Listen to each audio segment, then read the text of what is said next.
জুলাই গণঅভ্যুত্থান পরবর্তী নতুন সংগঠন ইউনাইটেড পিপলস বাংলাদেশ, সংক্ষেপে আপ বাংলাদেশের আহ্বায়ক। আমি জুলাই গণঅভ্যুত্থানের সাথে আমার নিজের সরাসরি সম্পৃক্ততার জায়গা থেকে নিজের অভিজ্ঞতাগুলো ব্যক্ত করেছি এবং এই গণঅভ্যুত্থানে গণহত্যার সাথে জড়িত শেখ হাসিনা যিনি যেভাবে নির্দেশ দিয়েছেন তার বিরুদ্ধে সাক্ষ্য দিয়েছি। সেখানে আমি বলেছি যে শিক্ষার্থীদের প্রতি বৈষম্যমূলক আচরণের অংশ হিসেবে মেধাবীদেরকে বঞ্চিত করার যে কোটা পদ্ধতি, সেই কোটা পদ্ধতির বিরুদ্ধে 2013 সালে আন্দোলনে সরাসরি অংশগ্রহণ করে পুলিশের টিয়ার শেলে মুখে আহত হই। তারপর 2018 সালের আন্দোলনেও অংশগ্রহণ করি। পরিশেষে 2024-এর জুলাই গণ অভ্যুত্থানে এক রক্তক্ষয়ী যে গণ অভ্যুত্থান হয়েছে, সেই গণ অভ্যুত্থানে সরাসরি প্রতিটি দিন আন্দোলনে অংশগ্রহণ করি। সেখানে আমরা ব্যক্ত করেছি কি করে একটি শান্তিপূর্ণ আন্দোলনকে দমানোর উদ্দেশ্যে সরাসরি ছাত্রলীগ হামলা চালিয়েছে এবং সেখানে উস্কানি দেওয়া হয়েছে ছাত্রলীগের সভাপতি সাদ্দাম, ঢাকা ইউনিভার্সিটির সভাপতি শয়ন এবং আওয়ামী লীগের তৎকালীন সাধারণ সম্পাদক ওবায়দুল কাদের উস্কানি দিয়ে ছাত্রলীগকে সাধারণ শিক্ষার্থীদের উপর লেলিয়ে দিয়েছিলেন এবং সে দৃশ্য সারা দেশের মানুষ দেখেছে। পরবর্তীতে আপনারা জানেন যে আবু সাঈদকে একেবারে বিনা উস্কানিতে শহীদ করা হয়েছে, পুলিশ গুলি করে হত্যা করেছে। এই যে গুলির করে হত্যার মিছিল শুরু হলো, তার ধারাবাহিকতা আমরা দেখেছি। 18-19 জুলাইয়ে নির্মমভাবে সারা দেশের বিভিন্ন জায়গায় শহীদ হয়েছে। আমার অভিজ্ঞতা ব্যক্ত করেছি 19 জুলাই যাত্রাবাড়িতে চিটাং রোডের স্পটে আমাদের উপর সরাসরি হেলিকপ্টার থেকে পুলিশ, র্যাব, বিজিবির গাড়ি থেকে সরাসরি গুলি করা হয়েছে। সেখানে অন দ্য স্পটে আমি নিজের চোখে 20 থেকে 25 জনকে পড়ে যেতে দেখেছি এবং এই যে অভিজ্ঞতা, টানা 3 ঘন্টা ধরে গুলি চলেছে, এই অভিজ্ঞতাগুলো দেখেছি। এরপর আমরা আমি একটু যদি প্রশ্ন করি, আপনি স্পেসিফিক কিছু বিষয় বলেছেন, ন্যায্য দাবিতে পুলিশ গুলি চালিয়েছে এটা বলেছেন, হ্যাঁ, এবং বলেছেন যে আন্দোলনকারীদের উদ্দেশ্য করে প্রধানমন্ত্রী ব্যঙ্গ করে রাজাকারের বাচ্চা বলছে, এটা বলেছেন, এটা বলবেন। আর বলবেন হলো যে শোক দিবস পালনের নামে নাটক ছিল। এই প্রসঙ্গগুলো যদি একটু ব্যাখ্যা করে দিতে আমাদেরকে এবং টার্গেট করে গুলির বিষয়গুলো। জি, ন্যায্য দাবিতে গুলি দিতে। যে প্রথম কথা হলো, আমরা আন্দোলনটি শান্তিপূর্ণভাবে চালিয়ে যাচ্ছিলাম এবং 14 জুলাই আমরা রাষ্ট্রপতির কাছে স্মারকলিপিও পেশ করেছিলাম। এরপর তৎকালীন প্রধানমন্ত্রী প্রেস ব্রিফিংয়ে শিক্ষার্থীদেরকে রাজাকারের বাচ্চা নাতিপুতি বলে ব্যঙ্গ করেন, উপহাস করেন এবং আন্দোলনকারীদের জন্য এটা ছিল অত্যন্ত দুঃখের এবং ক্ষোভের।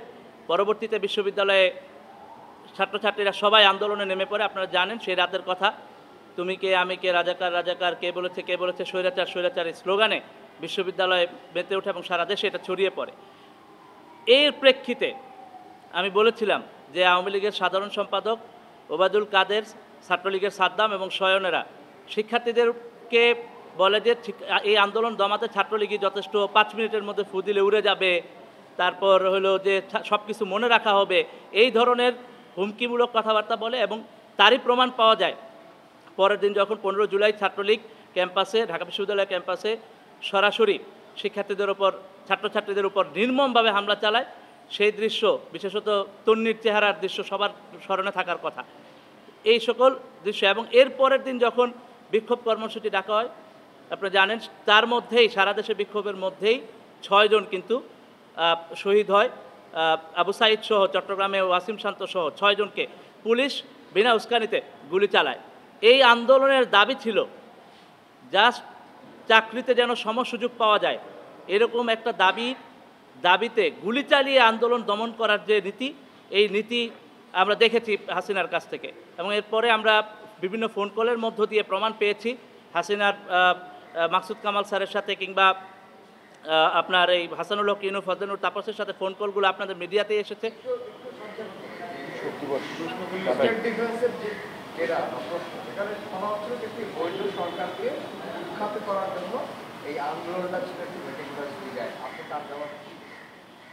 এটা কোনো মেটিকুলাস ডিজাইন ছিল না, এটা ছিল একটা ন্যায়সঙ্গত দাবির আন্দোলন এবং সেই আন্দোলনে আমরা দেখেছি কিভাবে করে আন্দোলনকে দমানোর চেষ্টা করা হয়েছে। এটা ছিল সম্পূর্ণ নীতিসঙ্গত, ন্যায্য, বৈধ আন্দোলন।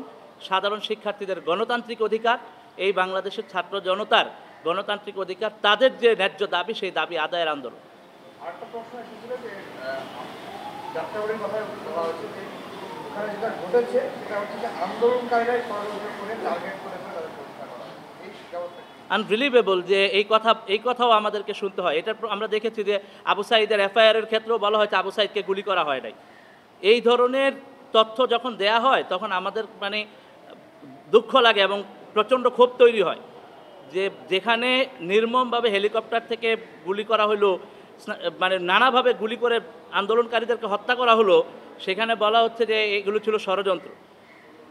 এই মানসিকতা, এই এই যে আওয়ামী মানসিকতা, এই যে ফেসিবাদী মানসিকতা, এই ফেসিবাদী মানসিকতাকেই বাংলাদেশের মানুষ এই গণ অভ্যুত্থানের মধ্য দিয়ে প্রত্যাখ্যান করেছে।